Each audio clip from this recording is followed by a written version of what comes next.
Charles Darwin was an explorer who traveled around the whole world and everywhere documented what he saw, be it beautiful or abhorrent. Although he was born into a wealthy family immersed in British imperialism, the most ethnocentric society on earth at that time, Darwin rejected the prevailing prejudice of his day and was one of the most egalitarian men of the 19th century. He often praised those he met from allegedly primitive cultures and frequently criticized the bigotry of his peers against subjugated peoples. He found every aspect of slavery abominable, and these facts are all so plain in his writings that it can hardly be doubted. After this period of adventure, he became an exemplary family man. Again, his devotion to his children, the grief of losing his beloved daughter, and his lifelong commitment and endearment to his wife are well-known and admirable qualities. Yet, because of his landmark discoveries, his current critics have committed as great a crime against him as painting a mustache on the Mona Lisa. Ray Banana Man Comfort and his idiot lackey Kirk Cameron have accused Darwin of being a racist and of having a disdain for women, and they've written 50 pages of these libelous lies into the anniversary copies of Darwin's On the Origin of Species. Cameron and Comfort have made a lucrative career out of dishonest misrepresentation, and their accusations are plainly false even on a cursory examination of Darwin's life and his works. Kirk Cameron, you lied about our liberties being God-given and of our being stripped of them. Each of those you listed were given by people, and people like me are defending your right to keep them. You also lied about whether American schoolchildren can pray in public or open a Bible in school. They still can, just as they always could. The same applies to the Koran and the Bhagavad Gita and Dianetics. It's just that government-funded educators cannot be permitted to force any one particular religion onto the sequestered children of families who, in this country, still have the right to hold to their own religions and religious denominations free from the inevitable oppression of any state-endorsed faith-based belief system.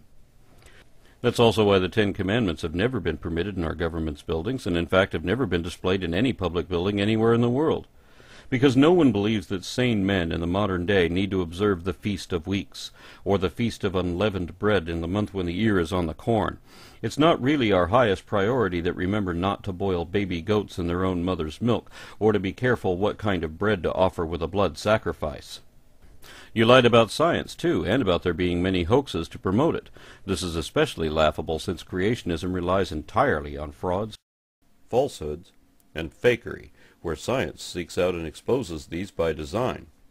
It is a simple matter to confirm that we have already found and keep on finding hundreds of unambiguously transitional species in the fossil record, even according to the strictest definition of that word, and that species-to-species macroevolution has been directly observed and documented dozens of times both in the lab and in naturally controlled conditions in the field. There is real-world market value in understanding these processes. I pointed this out to you before and have been assured that you've seen it, so you have no excuse. But that's not all you lied about. You also implied that certain historic scientists believed in miraculous creation even where that contradicts scientific explanations with practical application. Even when some of those scientists lived long before any understanding of evolution, and some of them were never successful scientists until they rejected religious dogma, or openly opposed religious authority, and disproved supernatural explanations, or even renounced belief in a deity as childish. You tried to deceive your audience into accepting a false dichotomy wherein one must either believe that God cannot use natural mechanisms or that one must reject natural science in order to believe in a creator. In so doing, you forgot the long list of modern scientists who believe that God created evolution.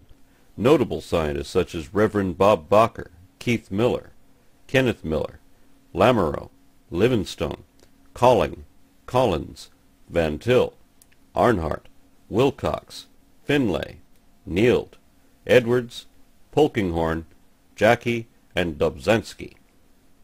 That's not to say that atheism isn't growing in the U.S. It is. But you're completely wrong about the reasons why.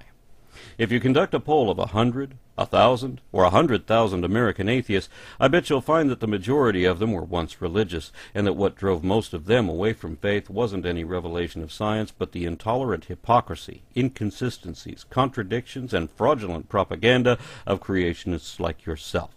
Meaning that through your own blatantly dishonest conduct, you personally have already inspired more people to abandon their belief in God than any atheist or scientist ever will.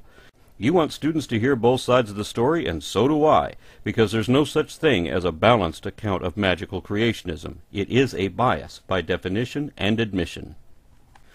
Every religion makes essentially the same claims as yours does, but there are many ways to change the heart of a nation.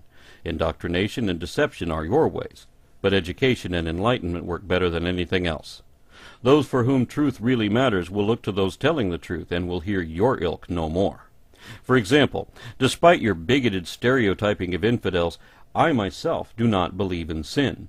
But like most rationalists, I already love that which is right and just and good, more so than many of the most devoutly religious believers do, and that's why I won't lie the way you always have to. On Thursday, November 19th, just a few days before the 150th anniversary of the book, 50,000 copies of this special publication will be freely given out at those top 50 universities. Now think of it. In one day, the gospel and a clear presentation of intelligent design will be placed into the hands of 50,000 of our future doctors, lawyers, and politicians. And we're working with Campus Crusade for Christ, Answers in Genesis, and the Alliance Defense Fund to get copies of Darwin's Origin of Species into the hands of this generation. And all we want to do is to present the opposing and correct view rather than being censored, which is exactly the case at present. These students aren't stupid. They should be given both sides of the argument and allowed to make up their own minds, right? We think that's healthy. So you're trying to induct lawyers and politicians, because you already know you can't compete in any field of science. Because, as I've said before, and no one yet has even tried to contest me on this, there has never been a single, verifiably accurate argument of evidence indicative of miraculous creation over biological evolution or any other avenue of actual science. Not one. Period. That's why you have to pretend to be censored. As I've said before, it amazes me how anyone can be so consistently proven to be absolutely wrong about absolutely everything 100% of the time for such a long time and still believe theirs is the absolute truth. But of course, yours is not the correct view. It is depraved and unhinged. For example, Darwin wrote against the favoritism of Caucasian invaders and opposed the genocide of indigenous natives. Despite all your allegations, not one aspect of Darwin's philosophy was shared by Adolf Hitler. Now, in your 50 pages of mined quotations, you have a couple of comments where Hitler discusses the evolution of contemporary politics. You found one guy who never knew Hitler, and apparently never read Hitler either, who obviously didn't know any better and gave no evidence for his allegations. And of course you have all of Hitler's other comments, wherein he loudly and proudly declared himself to be a creationist, and never implied otherwise in any speech, publication, or private discussion we have on record. Now, while he obviously saw theocracy as the greatest threat to his dominant ambition, his anti-Semitism was clearly inspired and driven by Christian teachers and his religious upbringing. Darwin's and Hitler's philosophies could not be any more at odds. Ray Comfort, you said there's an undeniable connection between Darwin and Hitler? Well, you're wrong again, sir. I deny it. Better than that, I'll prove the point. Stalin, Mao, and Hitler all rejected Darwin's concepts as a matter of public record, but none were more against Darwin than Hitler. Just like any other creationist today, Hitler argued that evolution could only occur within definite limits, and then only to subtle variants within their kind. He said new diversity is limited to rare and inviable hybrids between those kinds, and he said that the emergence of new species is impossible. And of course no Darwinist would ever say any of these things. But creationists commonly say all of them. Hitler even declared belief in evolution to be a damnable sin against his divine creator. Now, whether Nazis accepted science or not is irrelevant, in that evolution would still be an inescapable fact of population genetics, easily demonstrated even in agriculture.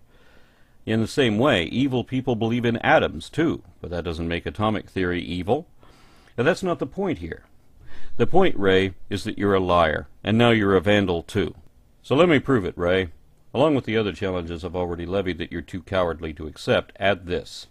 I defy you to find any statement Hitler ever made to imply that he had any understanding of Darwinian theory and that he had any preference for evolution over divine and miraculous creation, because it appears that Hitler never even acknowledged Darwin other than to reject his theory outright, and I'm tired of hearing creationists lying about this.